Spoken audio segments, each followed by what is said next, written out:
Buenas tardes. Bueno, vamos a presentar esta mesa redonda titulada Evangelizar en la vida pública y nos acompañan destacados personajes. Voy a presentar brevemente a Sebastián Quintero. Él es pediatra intensivista del Hospital Universitario Puerta del Mar. Tenemos también aquí a mi derecha a José Manuel Verdulla. Él es concejal del excelentísimo Ayuntamiento de Cádiz. Sí, disculpe. Bien, y a mi izquierda tenemos a Maite Huguet, es una excelente periodista, y a don Miguel Ángel García Mercado, catedrático de Filosofía del Instituto La Cortadura, también jefe de estudio del seminario. Ellos van a dar su testimonio sobre lo que es evangelizar en la vida pública, su testimonio como católicos en la vida pública. Tiene la palabra, en primer lugar, don Sebastián Quintero. Sí, buenas tardes, muchas gracias por invitarme a participar aquí y a aportar un poco de mi experiencia. Prometo ser breve, pero creo que lo interesante puede ser más general, ¿no? Bueno, yo como médico creo que parto con ventajas sobre el resto, porque no nos olvidemos que el médico curandero y el sacerdote o chamán tradicionalmente eran las personas más respetadas en las sociedades. Hoy hemos perdido mucho ambas partes, esto hay que decirlo, ¿no? Y por tanto éramos el espejo en el que la sociedad se miraba, ¿no? Entonces, siendo médico, yo en mi caso estoy muy sectorializado, yo soy pediatra, pero trabajo en una unidad de cuidados intensivos pediátricos desde hace 36 años, con el breve paréntesis, bueno, no tan breve, en el que he estado en la gestión. También he estado trabajando en un tema que no quería nadie, a fuerza importante y bonito, como son los cuidados paliativos pediátricos. Entonces ahí, o tú trabajas con una visión ética, comprometida, o no puedes trabajar, ¿no? Entonces también, como médico, pues tenemos esos principios, ¿no?, de la bioética, esos principios de la justicia, de la beneficencia, la no maleficencia, que condicionan todo lo que tú haces, ¿no? Pero ahí lo importante no es lo que tú digas, lo importante es lo que yo creo que como profesionales tenemos que hacer en un centro de salud, en un hospital, en una unidad de cuidados intensivos, en un quirófano, ¿no? Y enfrentarte a las distintas situaciones conflictivas en muchas ocasiones con la moral que tú tienes, y no tener ni una doble moral ni una diferencia entre lo que tú dices que eres y lo que tú haces. Esa yo creo que es la clave. Yo creo que es la clave para todos los profesionales, ¿no? Pero para los que estamos en el área de la salud, médicos, enfermeros, técnicos, cualquiera, es muy importante, porque ya os decía, ¿no? Yo creo que aunque se ha perdido mucho esto, el médico sigue siendo visto, digo el médico aunque lo hago extensivo a los profesionales sanitarios, como alguien de peso en una sociedad. Hay veces y hay autores que así lo refieren, que cuando estamos malos, el sanitario se transforma en un verdadero sacerdote, no solo físico sino espiritual, porque acompaña, porque asesora, porque aconseja, porque tiene esa ética compasiva que tiene que tener. Y claro, todo eso son valores que forman parte de nuestra cultura, de nuestra religión y de nuestra forma de ser. Yo creo que si no partimos de ahí y no hacemos eso, lo estamos haciendo mal, por muy buenos que seamos, por muy buenos tratamientos que pongamos, por muy al día que estemos, por muy bien que operemos, todas estas cosas, ¿no?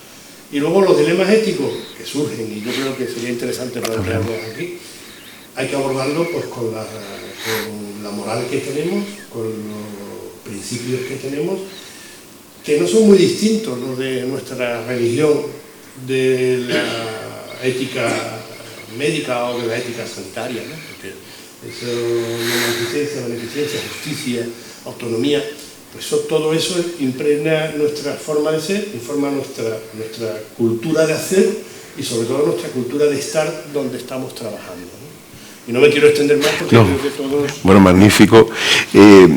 Abrimos un pequeño turno de preguntas. Vamos a ver, nosotros, si alguien quiere hacer una pregunta a nuestro primer ponente, por favor, es el momento.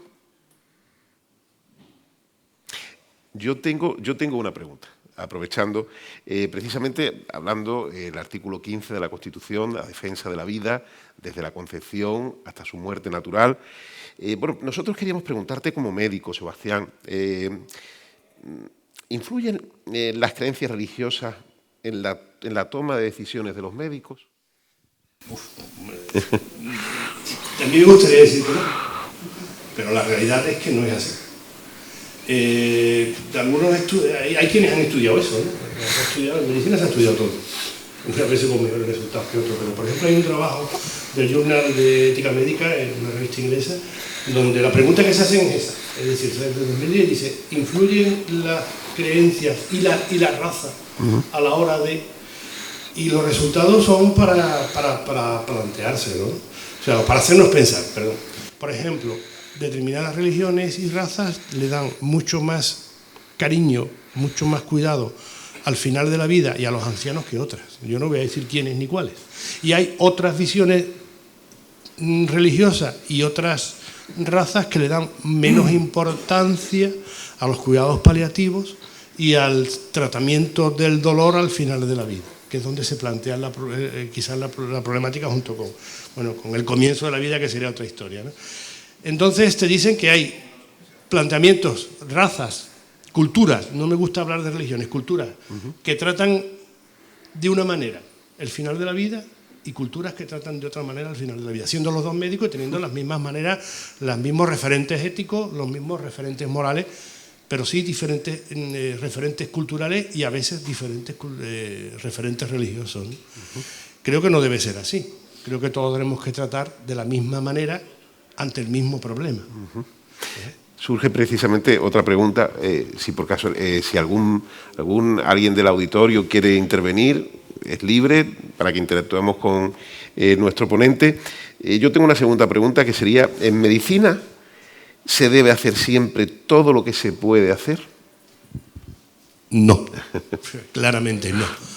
Es decir, hoy la medicina nos permite alargar y tratar situaciones que no son éticas, ni moral, ni religiosamente tratables, ni sostenibles, ni mantenibles.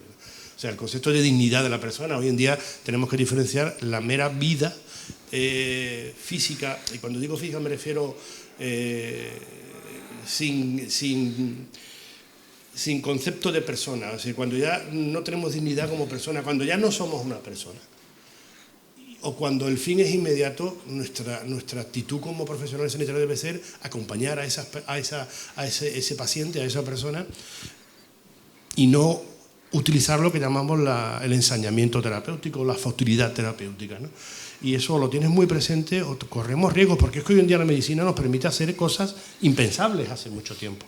Nos permite hacer trasplantes que a lo mejor no están éticamente justificados hacer, porque sabemos que el fin no es el que queremos. O poner tratamientos que van a alargar un sufrimiento con una calidad difícilmente que podamos catalogar como digna o como vida, ¿no? En el concepto integral, religioso, científico, el que queramos llamarlo, ¿no? Entonces, cuanto más avanzamos en medicina, científicamente mucho más debemos avanzar en el aspecto moral, en el aspecto ético, porque no podemos hacer todo lo que nos permite la ciencia y nos va a permitir la ciencia, o al menos esa es mi opinión, ¿no? Yo, antes de pasar ya a don José Manuel Verdulla, una última pregunta, porque el artículo 16 de la Constitución habla precisamente de nuestra libertad de creencia. ¿Cómo ves el tema de la objeción de conciencia en los profesionales sanitarios? ¿Está accesible, se está limitando ante estas nuevas leyes que están surgiendo, que ciertamente no son muy cristianas, lógicamente? Estamos hablando de la nueva ley de la eutanasia, la nueva ley del aborto. Cuéntanos, ¿cómo ves ese tema? Creo que se está contemplando y se está respetando. De hecho, ha habido situaciones puntuales donde ha habido dificultad para la aplicación de la ley, ¿no? Y por tanto, lo que pasa es que hay que ser objetor y tener la ética en todo momento y para todo, no solo para lo que me puede interesar o no me puede interesar, ¿no? Y yo creo que ahí, como profesional sanitario, tengo que tener mi opinión y puedo no participar. Yo lo tengo fácil, soy pediatra, es decir, que en mi caso es difícil que me toque, es muy difícil que me toque, pero tengo compañeros a los que les ha tocado, ¿no? Y algunos han dicho que ellos no lo van a hacer, pero yo creo que tampoco, como médico hablo, como médico puro, no debemos de juzgar a los que han decidido una opción con la que podemos estar de acuerdo, pero ellos han ejercido su libertad, tanto como paciente como profesional. Puedo intentar darle mis argumentos, mis razones, pero nunca condicionarlo, ni juzgarlo desde mi punto de vista. Muchas gracias. Pasamos ahora, luego abriremos otro turno de preguntas y si alguien quiere intervenir, por favor, que levante la mano. Pasamos a José Manuel Verdulla, el exconcejal del excelentísimo Ayuntamiento de Cádiz. Pues muy buenas tardes a todos. Yo discrepo con Chano en el sentido que el más respetado no era el chamán, era el político, era el jefe de la tribu. Era el jefe de la tribu y quizás me toca a mí el papel con lo que estamos hablando, pues de ética, de moral, ¿no? De cómo se aplica eso en el día a día con respecto a los demás, que además es el fundamento de nuestra religión, la parte más fea. Porque por desgracia, y soy político y estoy metido en ello, aunque lleve poco tiempo, estamos viendo cómo se aplican, como habéis hablado, leyes, ¿no? Normativas, que muchas veces te cuestiona si están pensadas para el bien general de la sociedad, que es para lo que estamos aquí, para la toma de decisiones.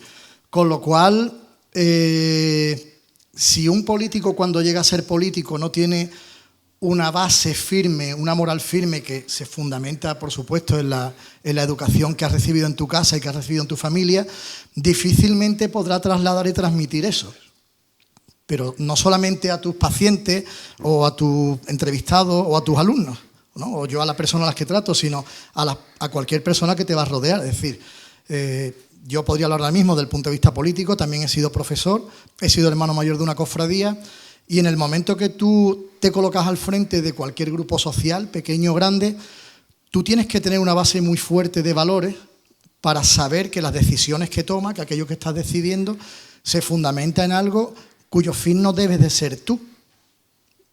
Pienso así, o por lo menos bajo mi punto de vista, en el momento que te sitúas tú el primero te estás equivocando. Tú estás al frente, ¿no? Como decía el difunto padre Balbino, tú piensas que estás ahí porque te han puesto, él te ha puesto. Y yo decía, padre, yo no quiero estar aquí, esto es muy grande para mí, ¿no? Entonces, cuando tú te lo planteas así, estás al frente para tomar una decisión siempre, aunque te pueda perjudicar a ti de forma particular, pero siempre que beneficie a los demás. Es decir, cuando alguien se mete ya, y me centro de nuevo en el mundo de la política, cuando tú decides meterte en este mundo, cuando a mí Bruno me llama y quiero dar este paso y dejo la docencia para pasar a la política, lo que yo tengo enfrente, lo que yo doy gracias cada día es poder ayudar a alguien. No sé si lo estoy consiguiendo. Tengo también la suerte que la política local es una política muy cercana, es una política de cara a cara, es una política en la que mucha gente te conoce, te transmite directamente el problema que tiene y tú conoces la calle, conoces la situación, conoces algo. Quizás el problema que tenemos ahora mismo en España con los políticos es que pierden esa visión tan humana, que es necesaria esa visión tan humana de a quién estás ayudando, ¿no? De para quién estás trabajando. Ese es el problema que podemos encontrarnos quizás hoy día cuando nos centramos en el tema político. Yo escucho, cuando escuchas o lees en prensa, ¿no? En entrevistas, que los políticos de antes tenían una serie de valores, tenían algo.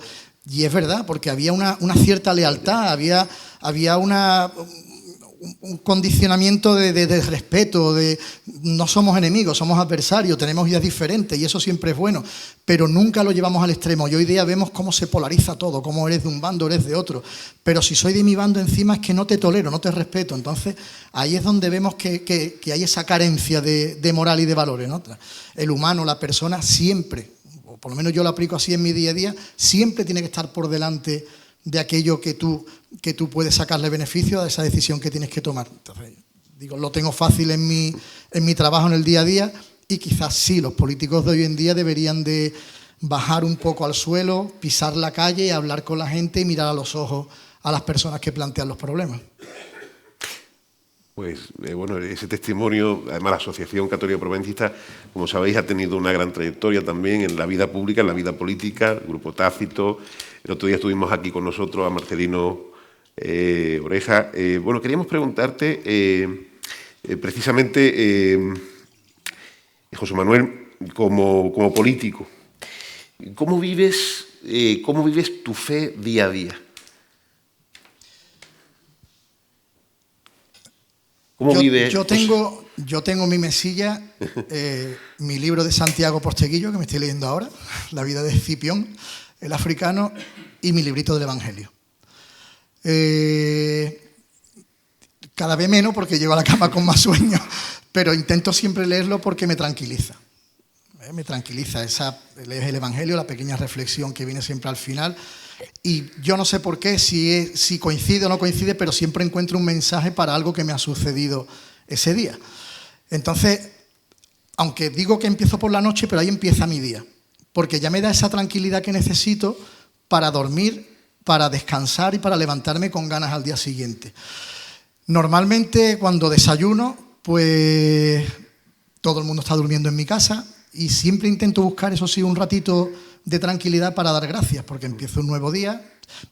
No es una oración en sí, pero sí encuentro un momento para decir, venga, tira para adelante, a ver qué te encuentras hoy, porque si en el mundo del colegio estaba todo organizado con los horarios, en el mundo de la política os aseguro que no sabe uno lo que se va a encontrar en cuanto pisa la calle. Entonces, siempre doy gracias, porque ahí estoy de nuevo, ¿no? Y me levanto bien por lo que te acabo de comentar, porque duermo tranquilo, porque sé que lo que hago no intento dañar a nadie, porque sé que lo he pensado, porque lo he consultado, aunque no sea lo que más me ha gustado, pero es lo beneficioso, con lo cual tengo ese sueño reparador, me levanto, doy gracias porque tengo un día nuevo y sigo con mi familia, y a partir de ahí lo que tengo muy claro es procurar no dañar a nadie. Y digo dañar en el sentido en el que un político puede dañar, es decir, no atendiendo a esa persona que lo ha requerido, no dándole... El otro día le di un abrazo a una compañera, una técnico, ¿no?, de allí, porque lo había pasado mal, se había enfrentado con una persona que lo había entendido, y la vi tan mal que le di un abrazo. O sea, yo entendía que la reunión que tenía en 5 minutos, si llego tarde, pues disculpadme, pero esa persona lo está pasando mal. Entonces, mi aplicación del Evangelio, de mi forma de vida en el día a día, es que tengo que estar para ayudar a los demás. Si no, no doy ese salto, no doy el paso que he dado. Entonces, mi aplicación es una aplicación directa. Yo no entiendo, en el día a día de la política que me has preguntado, una liturgia si no es hacia los demás directa. Buscando el bien común. De trato, de charlar, de comprender, de empatizar, de ayudar simplemente. Si haces eso en el día a día, vuelves a la noche cansado, reflexionas, vuelves a leer y dices, he hecho todo lo que ha estado en mi mano. Lo he intentado, he podido, he llegado hasta el límite que me permite mis energías llegar y vamos a comenzar al día siguiente. Nos decía el otro día Mayor Oreja, nos hablaba precisamente, he dicho antes Mayor Oreja nos hablaba precisamente de la visión cristiana en política y precisamente al hilo de lo que estamos comentando, igual que hablábamos antes con Sebastián, preguntarte, ¿has visto en alguna ocasión en tu etapa, has tenido una trayectoria, tú eres docente allí en San Fernando, muchos años, como hemos hablado anteriormente, y si has visto reñidos los valores cristianos en la vida con la política? ¿Alguna vez te has visto en esa tesitura? A ver, la política llevo poco tiempo, pero si entendemos ser hermano mayor de una cofradía como una pequeña política o dirigir 2 colegios como un pequeño concepto político, sí lo he visto. Y sí lo he visto incluso, lo voy a traer a la parte positiva, compañeros míos de claustro que se declaraban abiertamente ateos.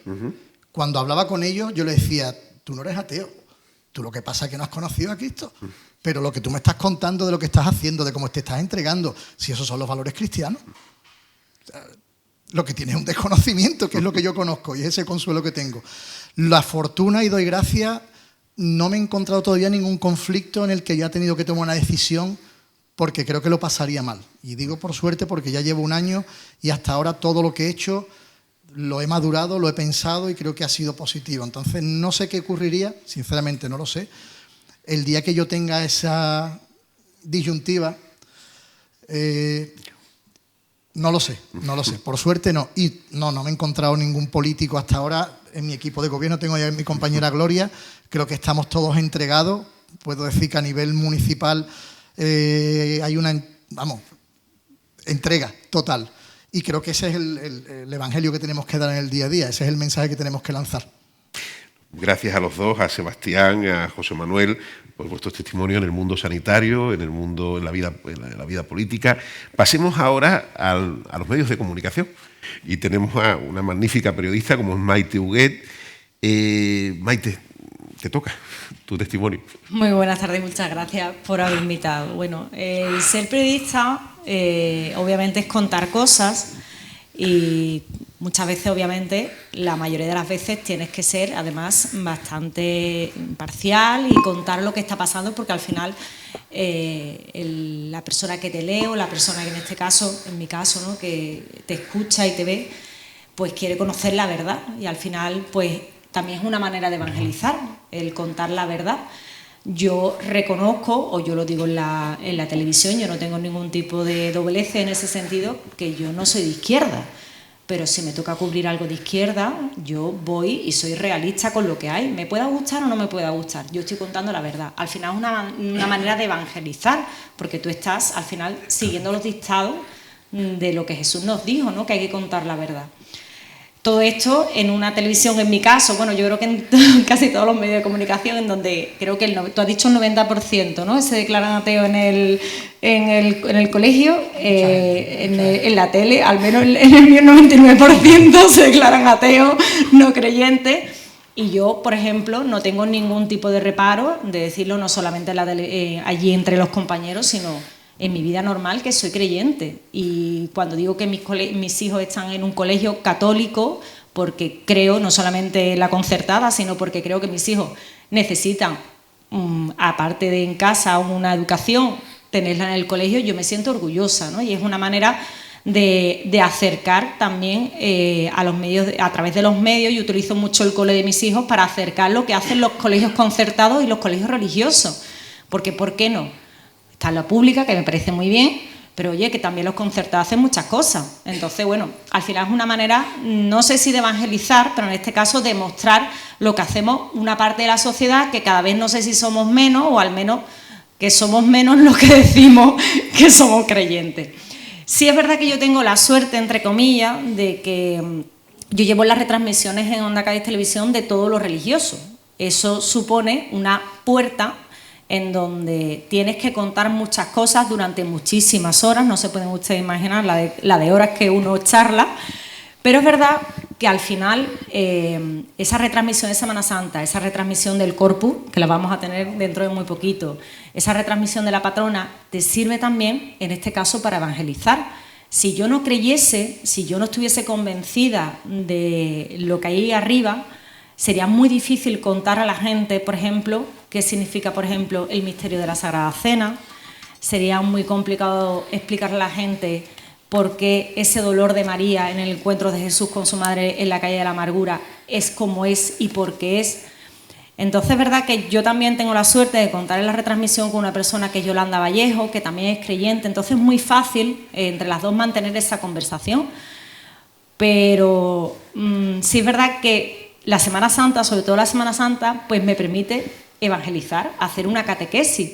Yo todavía no he sido catequista, quiero serlo el año que viene ya de mi niña, pero al final el que te está escuchando en casa, hay la persona mayor que no puede salir a la calle, pero también hay mucha gente que está en casa viendo la retransmisión de la televisión y después se baja para Cádiz para ver las procesiones.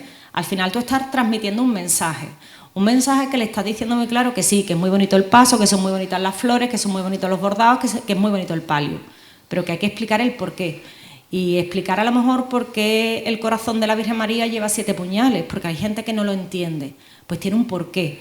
O por qué hay momentos por ejemplo, un crucificado, ¿no? El explicar ese momento de la pasión, cómo Jesús muere en la cruz por nosotros, la importancia de la resurrección, y ahí sí es verdad que yo creo que ahí sí es que evangelizamos un poco, Yolanda y yo, ahí tenemos esa suerte, por decirlo de alguna manera, de poder transmitir algo que nosotros creemos y que hay gente en casa que a lo mejor está viendo la televisión y que no entiende por qué es tan importante el paso de la Sagrada Cena. Porque, mire, perdone, es que se está instaurando la Eucaristía.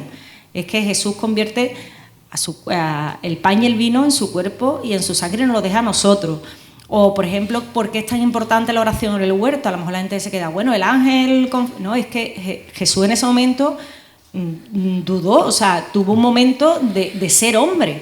Entonces hay que explicar a la gente ese evangelio que a mí me han enseñado, que es muy importante también tener esa base, que te han enseñado, que encima no solamente te han enseñado, sino que tú además has tomado esas creencias como propias y que encima no solamente transmites a tus hijos, sino que tienes esa oportunidad en la televisión de hacerlo. Yo también lo hacía cuando escribía en el periódico, de vez en cuando metía alguna cosita, pero se nota menos. En la tele se nota más.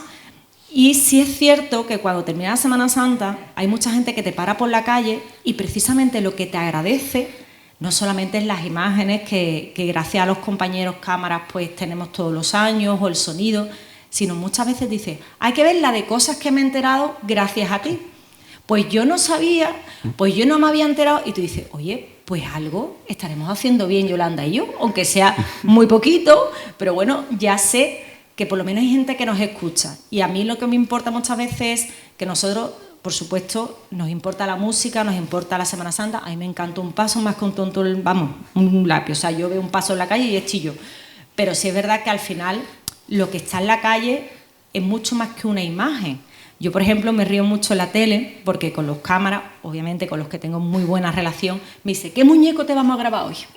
Ellos me lo dicen así y no me están faltando al respeto porque yo sé que ellos no creen, pero ellos en ningún momento me están faltando al respeto a mí porque al final ellos saben la importancia que tiene para mí, pero ellos en ningún momento me dicen, pues yo no te lo grabo, pues yo no voy, pues yo no sé qué. No, ellos al final van porque es su tarea e incluso ya algunos los tengo hasta picados y dicen, pero entonces ¿qué te grabo? ¿A esta virgen? ¿Y entonces esta cuál es? O cuando los mando a una iglesia, ¿pero cuál virgen es? Que aquí hay muchas.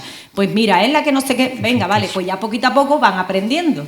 A mí también me importa eso que estoy haciendo con los cámaras, porque hay algunos que no tenían ni idea de nada y poquito a poco, oye, ya saben hasta las iglesias, los nombres de las iglesias. Yo me siento muy satisfecha. Pero bueno, al final es una televisión, en este caso digo una televisión, pero creo que en casi todos los medios de comunicación. O sea, no voy a centrarme solo en Onda Cádiz, sino es que la mayoría, no es que el 99% se declara o no creyente o ateo. ¿Que yo soy la extraña? Sí. ¿Que me da igual? Sí, no tengo ningún tipo de complejo, o sea, soy creyente, no pasa absolutamente nada, incluso soy patriota y no pasa nada, yo digo, viva España, y oye, y la gente se ríe en la tele, pero ¿por qué? Porque son mis convicciones, y yo creo que hay que separar también la parte profesional con la parte personal. Yo lo he dicho, o sea, yo puedo ir a una rueda de prensa de Delante Izquierda Gaditana y me cuenta David de la Cruz algo, y si es cierto o lo que sea, yo lo transmito como tal. También puedo ir a una rueda de prensa del ayuntamiento, del equipo de gobierno, y no gustarme lo que me está contando y decir que es una porquería. También, y tú sabes que lo digo, no tengo ningún problema. Pero es verdad, o sea, al final nosotros estamos para contar una verdad. Pero sí es verdad que hay una parte que es la retransmisión que nos permite, al menos en este caso, esa puerta en donde contar cosas que van más allá de lo que la gente está viendo. Y entonces yo creo que eso es una suerte. No todo el mundo la tiene, yo creo que yo soy muy afortunada de poder tenerla y espero que me dure muchos años, que es lo más importante. Y voy a seguir diciendo en la tele que soy creyente, que llega el corpus. El otro día me preguntaban, pero vamos a ver, ¿pero por qué tan importante el corpus? Yo, ¿pero cómo que por qué es importante el corpus? Porque es la fiesta de Jesús sacramentado, ya hay que darla entera. Pues sí, porque yo entiendo que es una fiesta católica muy importante, de hecho de las más importantes que existen.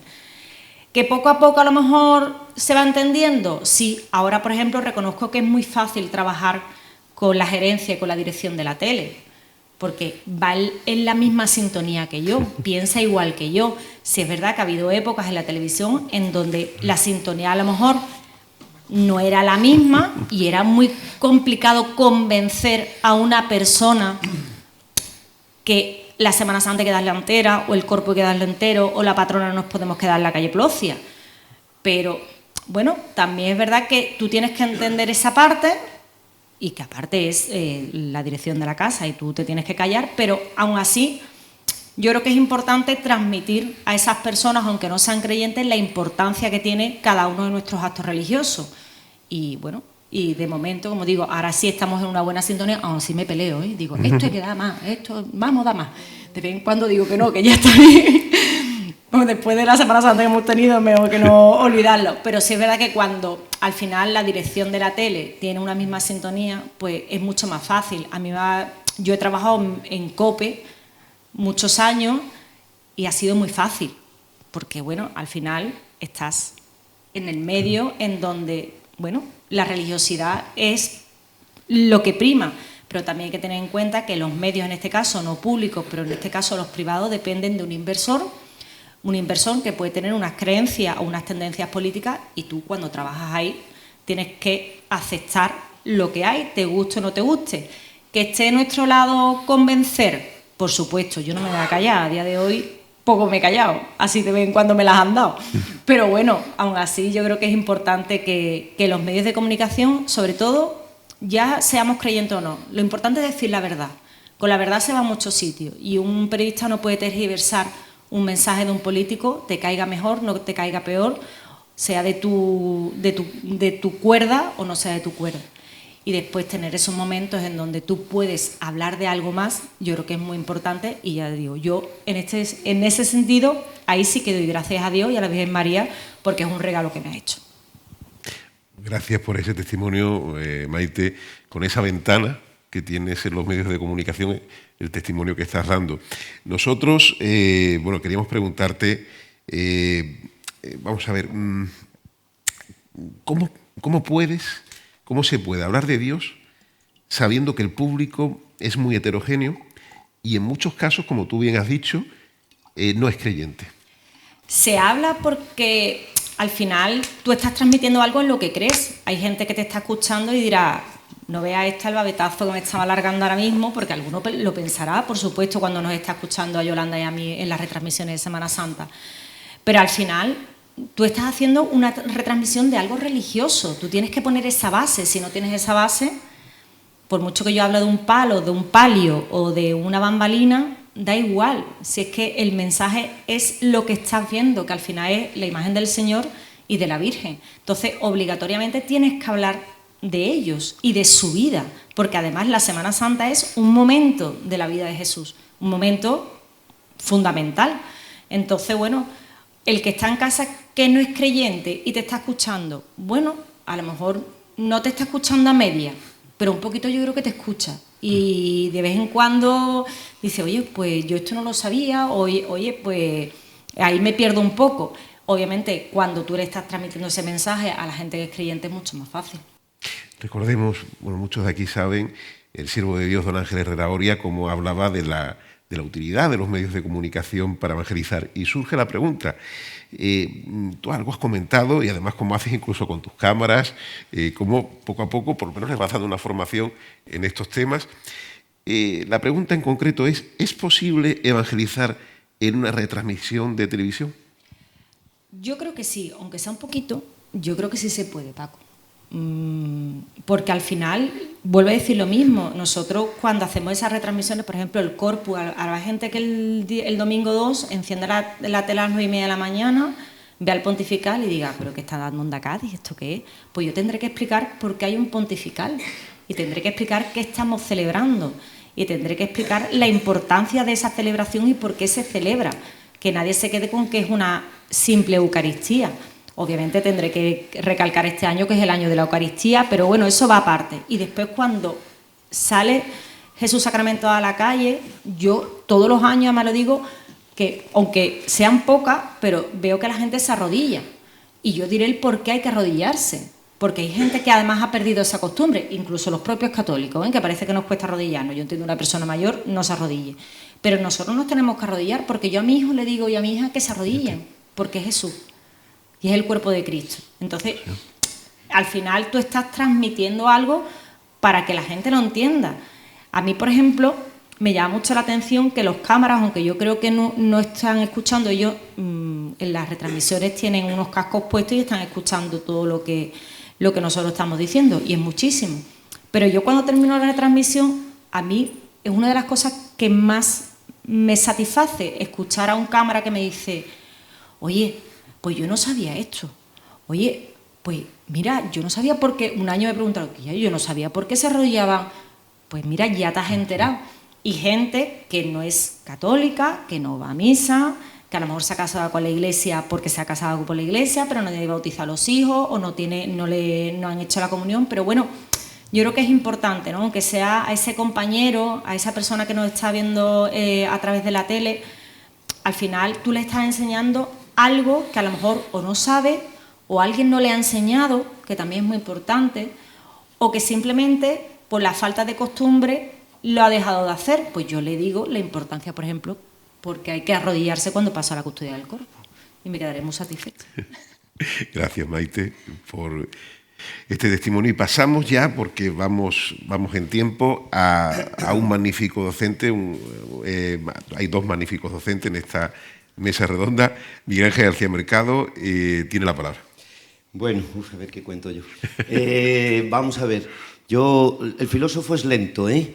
O sea, el filósofo no es una periodista fantástica que es capaz de decir un montón de cosas, necesita rumiar las cosas. Vamos a ver. Mi caso concreto, yo vivo en una situación verdaderamente problemática, porque yo voy pasando de extremos a extremos. Yo tengo la licenciatura, el doctorado en filosofía y tengo la licenciatura en teología. Esto quiere decir que un miércoles yo doy clase a las 8:15 de la mañana de filosofía en un instituto donde la situación es la que es, o sea, primera línea de combate. Doy clase de cuarto, salgo disparado y me voy al seminario, donde doy clase de historia de la filosofía contemporánea a los seminaristas. Los pobres a las 3 de la tarde, horripilante, ¿eh? Tenemos clase otra vez de metafísica, que es la parte más dura de la filosofía. A las 6 de la tarde doy clase de moral especial y ahora mismo estoy dando clase de liturgia y piedad popular de 8 a 9. Esto quiere decir que yo funciono con mecanismos muy distintos. Entonces tú me preguntarás, ¿tú estás evangelizando? Y yo te diría, de 8:15 de la mañana a 5 de la tarde no. Porque mi obligación, y ahora vendré que esta es la gran tragedia de nuestro tiempo, si ustedes me lo permiten, mi obligación es contar lo que la fe no dice acerca de las grandes cuestiones. Esa es la tarea del filósofo, ¿vale? Y evangeliza, pues ya está, estoy explicando los 10 mandamientos de 6 a 7 y ahora mismo, el próximo miércoles, vamos a hablar de la salida procesional. O sea, la reflexión teológica sobre la salida procesional. ¿Qué problema hay? ¿Cuál es el grave problema de nuestro tiempo? Que yo creo que conecta perfectamente con todo lo que hemos dicho. Que aspectos que no pertenecen a la fe cristiana, aspectos que pertenecen a la moral natural más simple del mundo, porque yo cuando los explico no acudo nunca a un cristiano, ¿vale? Son hoy considerados parte del cristianismo. Y pongo, a ver si se entiende la cuestión. Tomás de Aquino distingue 4 tipos de leyes. La ley eterna, ¿verdad?, que es Dios mismo. La ley divino-positiva, que es lo que funciona en la Iglesia por la revelación. La ley natural y la ley humana. ¿Bien? Entonces, hoy nosotros muchas cuestiones de ley natural, la mayoría de las grandes cuestiones de ley natural, las consideramos en el fondo, nosotros también, pero todo el mundo las considera parte de la ley divino-positiva. Así como decíamos hace un momentito, yo pienso de esta manera y decido de esta manera porque soy cristiano. Es una tragedia, es una verdadera tragedia. Y el segundo ejemplo del mismo autor. Cuando Tomás de Aquino, en el Tratado de Deo I, ¿verdad?, de la Suma Teológica, se plantea las famosas 5 vías, elige 5 vías que son de autores no cristianos. ¿Por qué? Podría haber leído a Agustín. Agustín para él es importantísimo, con Aristóteles, los 2 seres más citados en la Suma Teológica. ¿Pero por qué elige eso? Porque está contando una cosa que puede pensar él de acuerdo con un griego del siglo IV, como es Aristóteles, primera y segunda vía, con un musulmán del siglo XI, como es Avicena, tercera vía, o con los platónicos y neoplatónicos, ¿verdad?, cuarta y quinta vía. ¿Qué quiere esto decir? Ese terreno lo hemos perdido nosotros. Y me voy a permitir un ejemplo bastante malo y bastante bélico, pero aquí hay militares y me entenderán. Los que hemos vivido, somos ya muy mayores, los que hemos vivido antes de la caída del Pacto de Varsovia, ¿verdad?, el ejército soviético supuestamente que fuera a atacar Occidente tenía sus mejores divisiones puestas en Alemania Oriental. Vale, ahora mismo supuestamente que quiere atacar Occidente tiene sus mejores divisiones pues más allá de Polonia. ¿Esto qué quiere decir? Que tiene que recorrer, ¿verdad?, una distancia enorme para ponerse en la línea de combate. Nosotros estamos en esa situación intelectual hoy. Gastamos una cantidad de energía en defender cosas que no tendrían que ser defendidas, porque las defiende conmigo prácticamente cualquiera de los grandes pensadores, incluido pensadores ilustrados como Kant, por ejemplo. Estábamos hablando de la eutanasia. Si uno lee la fundamentación metafísica de las costumbres, verá cómo Kant defiende que es completamente inmoral acabar con la propia vida. ¿Vale? Sí, motivo por el que Habermas, el mejor filósofo vivo, que nada tiene que ver con el cristianismo, por otra parte, Habermas defienda que no se puede, por eso tiene un cierto ostracismo dentro de su grandeza, porque no se puede hacer manipulación genética con los embriones, porque no tal, porque no sé cuánto. No porque tenga una herencia cristiana en las espaldas, sino sencillamente porque es que esto es lo que hemos dicho toda la vida, porque esto forma parte de la moral natural. Entonces nos encontramos con ese enorme problema, ¿vale? Conforme se intenta hacer el esfuerzo con delicadeza y respetando la libertad de las personas de introducir cuestiones argumentativas, las cosas mejoran. Es decir, yo que vivo en el frente de combate, o sea, absoluto, yo he pasado 4 años de mi vida como director del Colegio Guadalete y el resto, los 32 años restantes de docencia, en un instituto, ¿vale? Prácticamente no tengo alumnos ateos. Por desgracia, tengo muchos alumnos agnósticos, que es la versión barata de dejo la puerta abierta. ¿Por qué? Porque argumentativamente hablando, no es que no puedan discutir conmigo, en el sentido, evidentemente, un tío de 18 años no puede discutir conmigo, ¿vale? Sino que argumentativamente no puede discutir, ¿vale? Entonces, la existencia de una espiritualidad dentro del ser humano, la existencia de la libertad, que haya principios morales inalterables, que esos principios morales inalterables son fundamentalmente los 3 grandes principios que recoge Tomás, porque Tomás en gran manera es un recolector, o sea, coge toda una tradición que se mantiene después, ¿verdad? La existencia de una última causa, está nada más. De hecho, yo sufro enormemente porque noto en el auditorio como yo hago una pregunta en un momento dado en la que no he mencionado la palabra Dios y he hablado de causa primera, primer principio, inteligencia suprema, tengo al 90% de la clase conmigo. El 90% de la clase libremente, sí, eso es verdad. Y llega la palabra maldita, yo no puedo traicionar a la palabra maldita. Y digo, id quones nominam Deum, con lo que termina Tomás de Aquino las 5 vías. Esto es lo que todos llaman Dios. Y hace el porcentaje, esto como en la televisión norteamericana, ¿verdad? Cuando yo hace el porcentaje, se va al 40%. Digo, qué gente más desgraciada, ¿no? ¿Vale? Pero es que en esa guerra estamos, Y a mí me parece que tenemos que hacer el esfuerzo por distinguir lo que yo defiendo, porque soy un cristiano, lo que ha comentado Maite también, ¿verdad? Todas estas verdades. Y en segundo lugar, lo que yo defiendo, porque soy un tío que tiene la cabeza en su sitio. Y esa diferencia hay que conseguir, porque cuando uno consigue plantearla en un diálogo abierto con las personas, la mayoría de las personas funciona de una manera. Segundo tema, yo no estoy de acuerdo para nada, para nada, y eso me hace sufrir, no estoy de acuerdo para nada en que la mayoría de las personas no sean creyentes. Lo que pasa es que nosotros vivimos en un mundo en el que programativamente, desde el punto de vista de los grandes medios de comunicación, desde el punto de vista de la opinión general y de lo que hay que decir, Dios no está ahí presente. Cuando uno plantea las cosas de otra manera, sale esa mayoría silenciosa que siempre está ahí detrás, que te viene a ver cuando los otros no le están escuchando y te dice, sí, don Miguel Ángel, yo estoy de acuerdo con usted, ¿vale?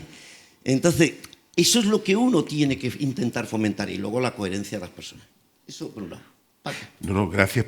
Este testimonio, además, este sano optimismo, esa defensa del derecho natural, del ius naturalis, que bueno, está presente también en muchas encíclicas, la Doctrina Social de la Iglesia, recordemos Evangelii Vitae de San Juan Pablo II, Humanae Vitae.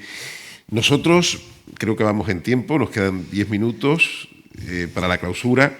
Miguel Ángel, queríamos preguntarte, y ahora daremos a un turno de preguntas al público, ¿dónde está, según tu experiencia docente, dónde está la clave ética de nuestro tiempo?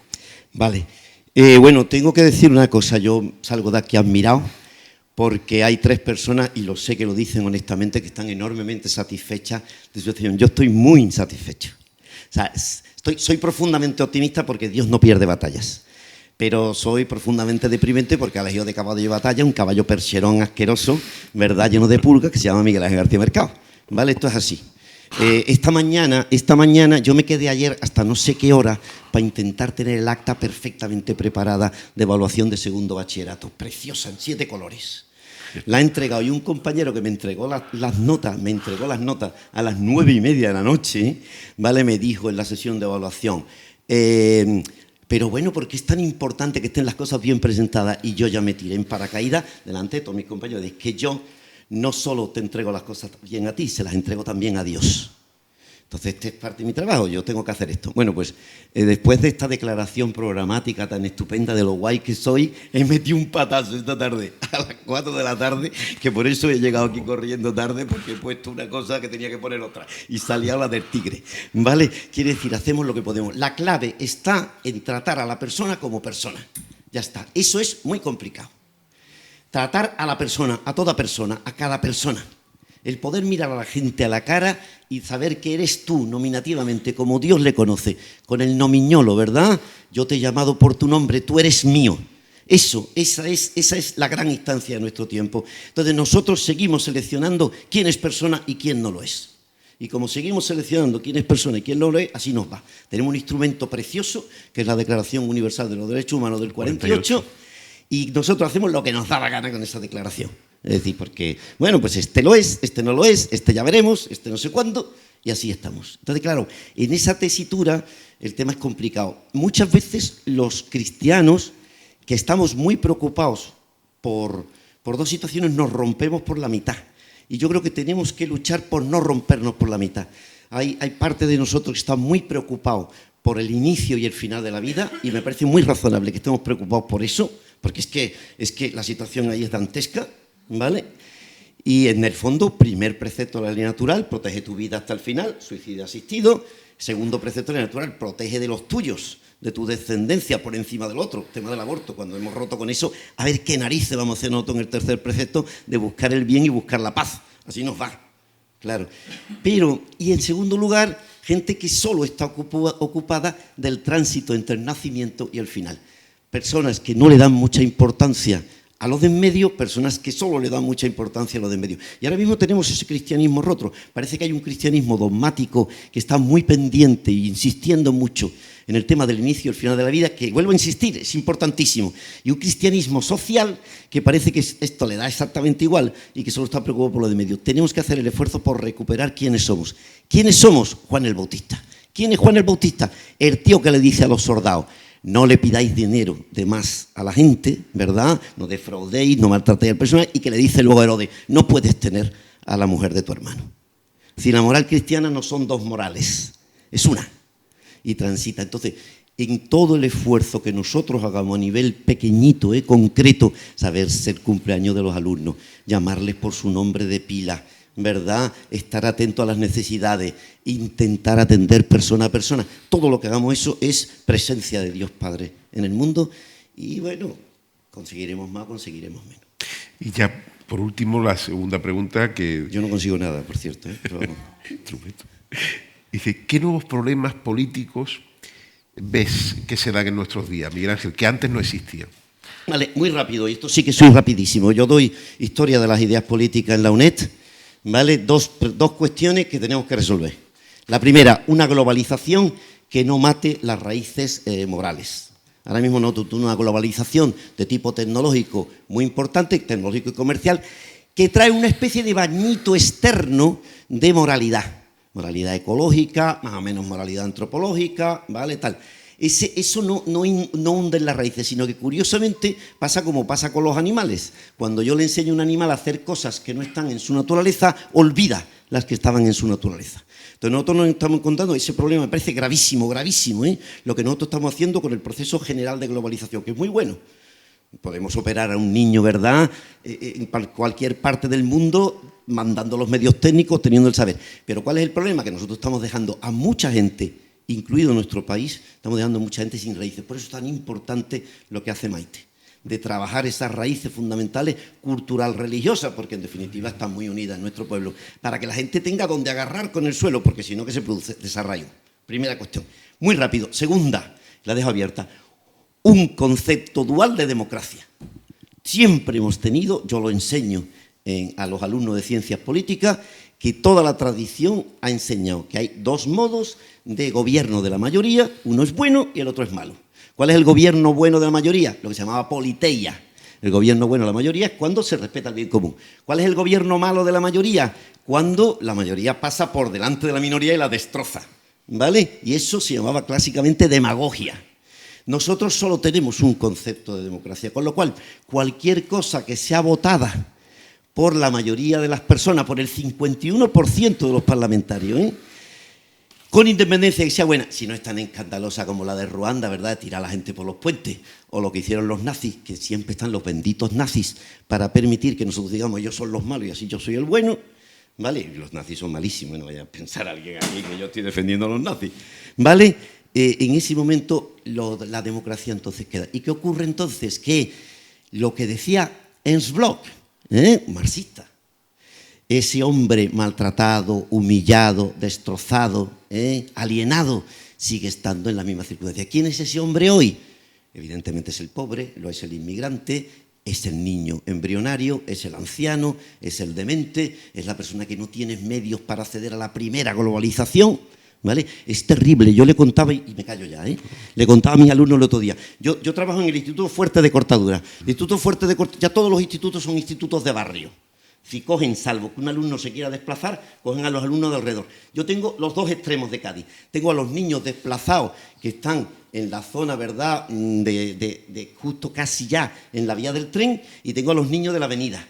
Yo he ido haciendo, llevo 15 años en este instituto como tutor de segundo bachillerato, llevo haciendo una estadística, dejé de hacerla el año pasado, de los niños que son capaces de llegar a segundo bachillerato de la universidad. ¿Saben ustedes cuántos niños de la avenida, 2024, esto es increíble, ¿saben ustedes cuántos niños de la avenida llegan a segundo de bachillerato de la universidad? El 85%. ¿Saben ustedes cuántos niños? Yo no tengo muchos, porque la mayoría se van al lado del Estadio Carranza. Bueno, ¿cómo se llama ahora? ¿Cómo se llama? Ya, pero no el instituto. ¿Cómo se llama el estadio ahora? Que a mí no me sale Nueva Mirandilla, vale. Entonces, que como les decía, 35%. Es terrible que después de los esfuerzos que nosotros hemos hecho en educación, en 2024 el origen de un niño prime. Yo le decía esta mañana a mis niños, yo soy de la calle Sacramento, hijo de una costurera y de un peluquero. Honradísimo de ser hijo de los dos carreras universitarias.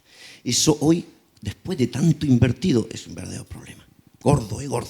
Son, me parece a mí, los grandes problemas que tenemos. Bueno, después de estos magníficos 4 testimonios, de 4 primeros espadas, abrimos un breve, con tu permiso, por favor, Rodrigo.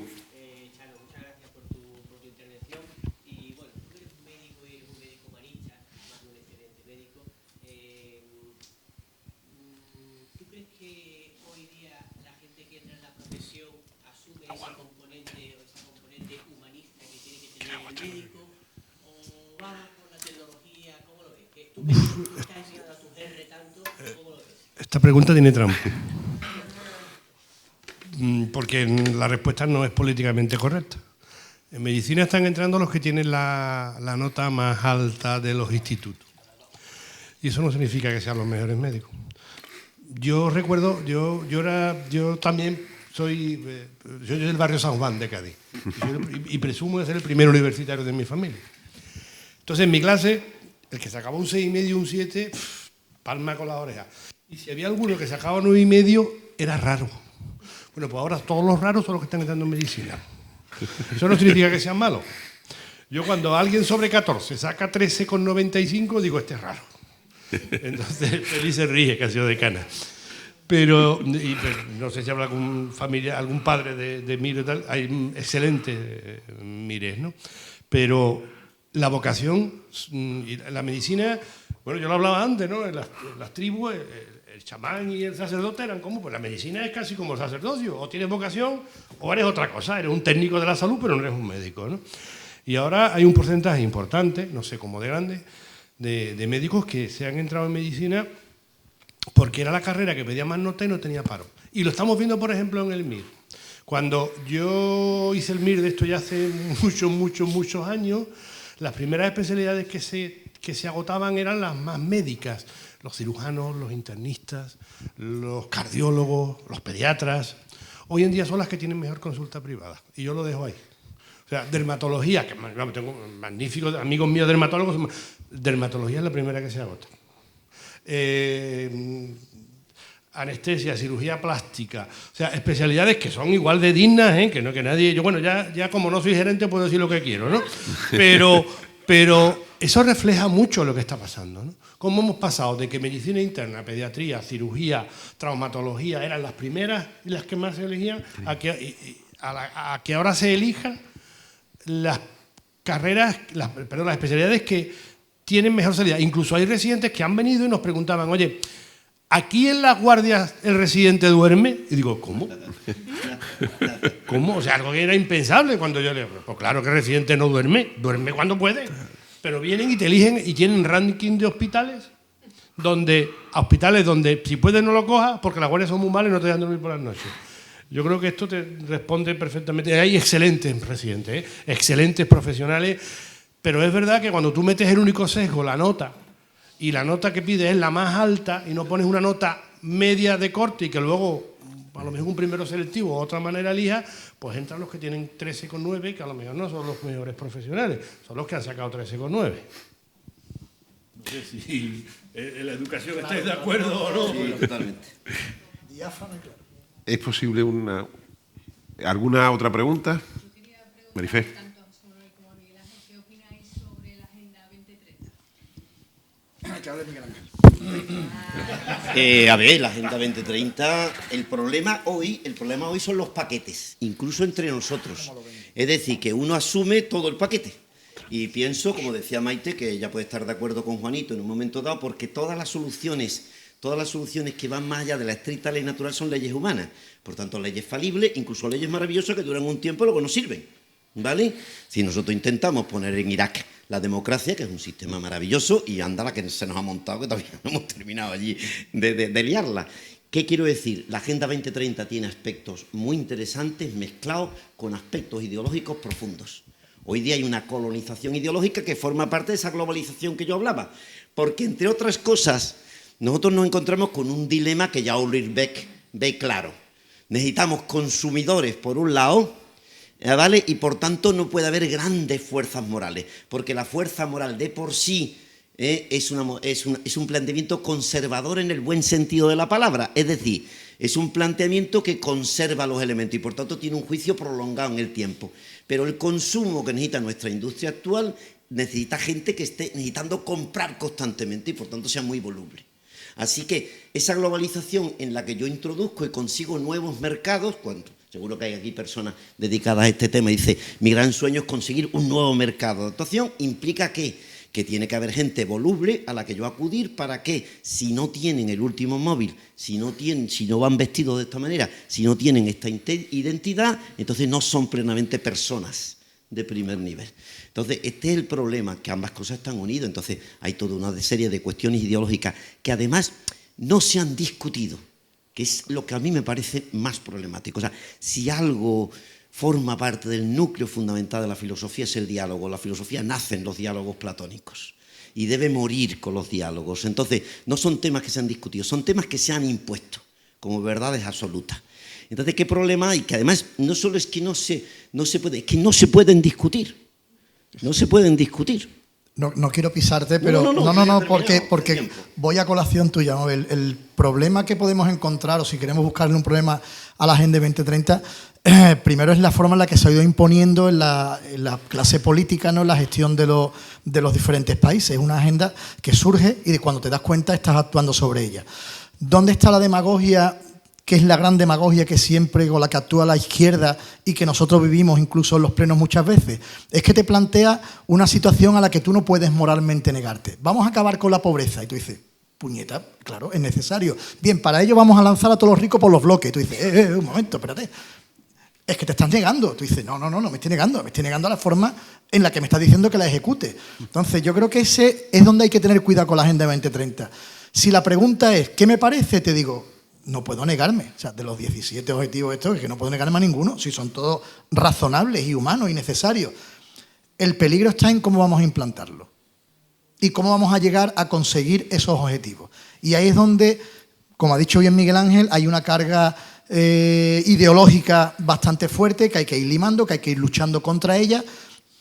Te digo porque en principio la Agenda 2030 en sí es una serie de parámetros positivos para la sociedad que se podrían alcanzar, pero mucho cuidado de la forma en la que lo vamos llevando a cabo. Ese es el gran riesgo de la Agenda 2030 ahora mismo.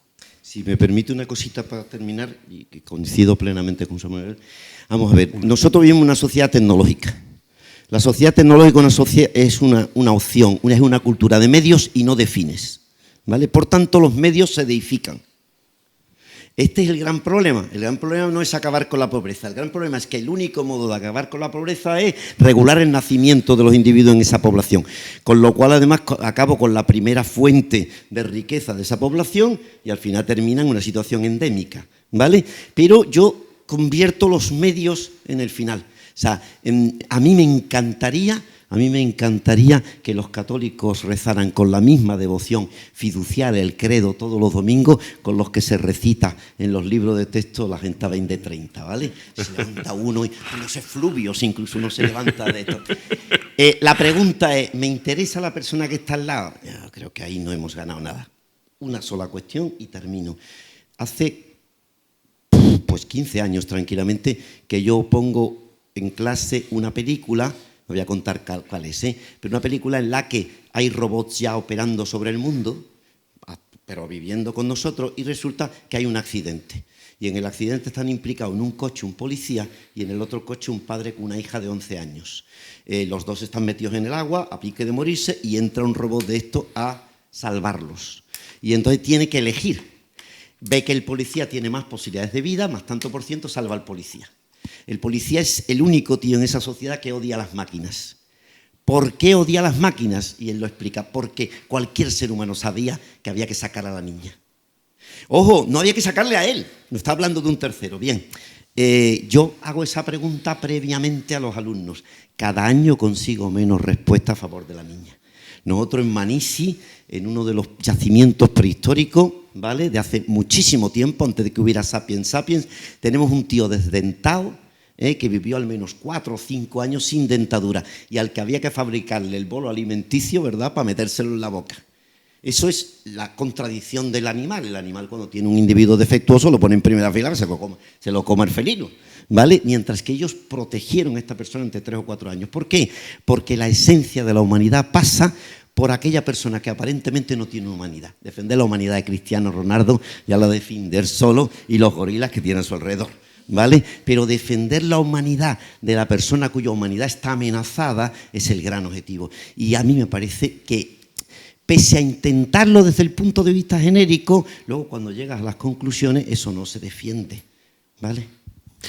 Ya por último me dicen una última pregunta, si alguno de nuestros. Allí, Julio.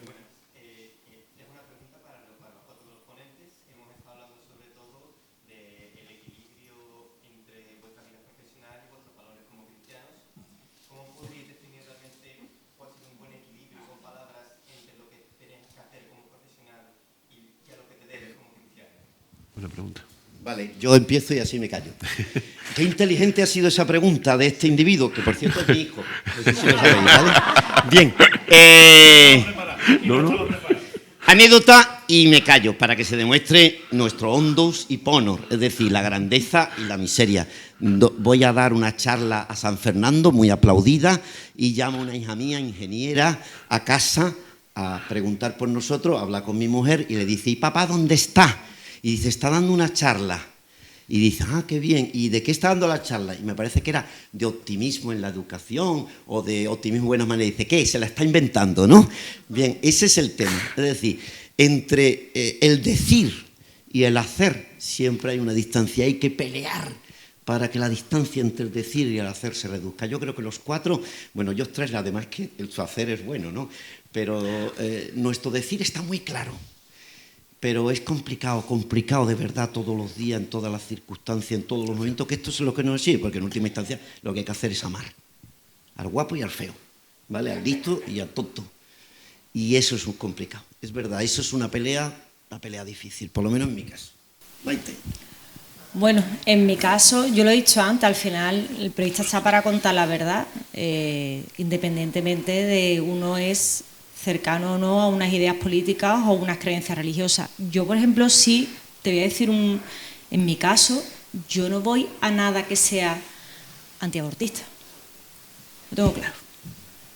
Yo además, yo he sufrido 3 abortos, yo antes de tener mis hijos, que para mí son 2 milagros, yo he sufrido abortos y yo sé qué es perder un hijo. A mí nadie me manda una manifestación antiabortista porque me pongo yo a dar bofetadas a las antiabortistas. Así te lo digo, ¿eh? No tengo ningún tipo de problema. Ahí es verdad que la ética es muy complicado. Afortunadamente, mis compañeros saben por lo que yo he pasado, entonces yo sé que a mí en este caso, mi jefe de informativos no me va a mandar este tipo de manifestaciones. Pero es que el día que me mande, digo un no rotundo, que vaya otro, yo no voy. Lo siento mucho. Creo que es a lo único que me negaría. Te digo, el domingo estuve en un meeting de Zapatero. ¿Me interesa Zapatero? Nada, absolutamente nada. Como periodista tengo que contar lo que yo vi en la Plaza de España. Estaba Teresa Rivera como candidata, estaba Zapatero. Sí, es verdad que de Juan Espada y de Ruiz Boix dije poco porque tampoco dieron mucho, pero yo cuento, porque es que nosotros estamos para contar y contar una realidad. Zapatero ha dicho esto, Teresa Rivera ha dicho esto y lo otro. ¿Lo podré creer más? ¿Me lo podré creer menos? Por supuesto, pero mi labor es contar. Ahora, he ido a manifestaciones del 8M. ¿Participaría en una manifestación del 8M? No, porque para mí el 8M no es un día. Para mí el feminismo, si lo queremos llamar así, es defender cada día que una mujer y pueda hacer lo que quiera. Yo a mi hija le digo todos los días que ella podrá hacer lo que ella quiera y cuando quiera. Y no me hace falta un 8M, ni vestirme de morado, ni enseñar las tetas, así de claro. Porque me parece absurdo que las mujeres tengan que defender eso. Me parece absurdo. ¿Voy? Pues claro que voy, no me queda otra. Me tienen, pues tengo que ir. Ahora, a una antiabortista no iría en la vida, así te lo digo, ¿eh? Vamos, lo tengo claro. Porque además en mi caso personal, yo tengo un bagaje muy triste en mi vida.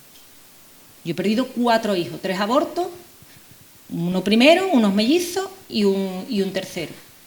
Y eso a mí no se me va a quitar en la vida de la cabeza. Eso ha sido lo peor que me ha podido pasar en mi vida. Igual que lo mejor es tener a mis hijos, lo peor ha sido lo otro. Yo lo siento mucho, yo no estoy contigo. O sea, que tú puedes abortar, ¿por qué? Porque te da la gana. Hay muchos métodos a día de hoy para no quedarte embarazada. Muchísimos. Lo dicen hace 40 años, estaba la cosa chunga. Pero a día de hoy, y lo del 8M, ya te digo, porque cuando tengo que ir, voy. ¿Que creo en el 8M? No creo en el 8M. La mujer no se tiene que imponer al hombre. Somos iguales. Y unos harán las cosas mejor y otros harán las cosas peor. Habrá mujeres que tengan habilidad para jugar al fútbol, pero no tenemos que jugar al fútbol a fuerza, por ejemplo. Te pongo un ejemplo. ¿Voy a los 8M? Pues cuando me toca, que me ha tocado alguna vez que otra, pues voy. ¿Creo en el 8M? No creo en el 8M, porque la mujer es igual que el hombre y no hay que pisar al de al lado, sea hombre o mujer. Y no podemos ir forzando cosas pisando a los demás. Ese es mi punto de vista. Voy a la manifestación, la cuento. 300 personas, 400 personas. El concejal José Manuel Verdulla delante la pancarta. Pues estaba. Es verdad, ¿no? Duraría poco entonces. Sí, pero tú me entiendes, que lo cuentas. Por ética, o un antiabortista, nunca. Lo siento mucho, va por encima de, ya te digo, Adelante Izquierda Gaditana. Me tocó el año pasado Podemos cubrir las elecciones municipales. Fue entretenido. La muchacha no sabía hablar, ¿qué le vamos a hacer? Pero eso no tiene nada que ver. Yo, Marina, la mujer muy encantadora, no sabía hablar, pero bueno, yo transmito su mensaje. Esa es mi labor. Ahora hay cosas que no voy a transmitir ningún mensaje porque me pongo a dar tortazo a todas las que están allí. Vamos, así de claro te lo digo. José Manuel Sebastián. Creo que la pregunta era cómo vivimos, ¿no?, la creencia con... Yo te lo voy a intentar resumir rápido. Yo sería serenidad y paz. Yo he dicho que yo termino mi día haciendo un balance, leo, y si yo duermo y alcanzo esa paz, esa estabilidad, es porque considero que lo he hecho bien, que he hecho hasta donde podía, que he hecho lo necesario, y eso es lo que me da energía para el día siguiente. Entonces, intento buscar ese equilibrio. Es lo que yo necesito para que no haya contradicción entre lo que creo, entre lo que pienso y entre lo que he ido haciendo en el día a día. Si busco ese equilibrio, lo encuentro, alcanzo ese estado de paz, porque es que si no, no dormiría. Es que yo tengo una conciencia muy mala que me despierta a las 4 de la mañana, a las 5 de la mañana. Entonces, necesito dormir para tener esa energía que me permita arrancar al día siguiente. Entonces, si el resumen es una palabra, serenidad. Bueno, yo voy a ser más breve todavía. Yo tengo más suerte que ellos tres, porque es que trabajando donde yo trabajo, en una unidad de cuidados intensivos, pediátricos, el trato a los niños y a la familia, los valores cristianos y los valores profesionales son los mismos. O sea, son los mismos. Yo no he tenido nunca problemas porque quieres lo mismo. O sea, el cariño, el respeto, el buscar lo mejor, el respetar su intimidad como familia, el ayudar a la familia.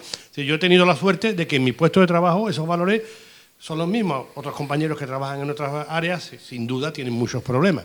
Afortunadamente no es mi caso. por donde estoy, ¿no? Estar en intensivos tiene bastantes inconvenientes, pero tiene muchísimas más ventajas, y esta es una de ellas. Que lo que quieres y lo que deseas es lo mismo. Bien, vamos a proceder. Les pido un gran aplauso para nuestros intervinientes.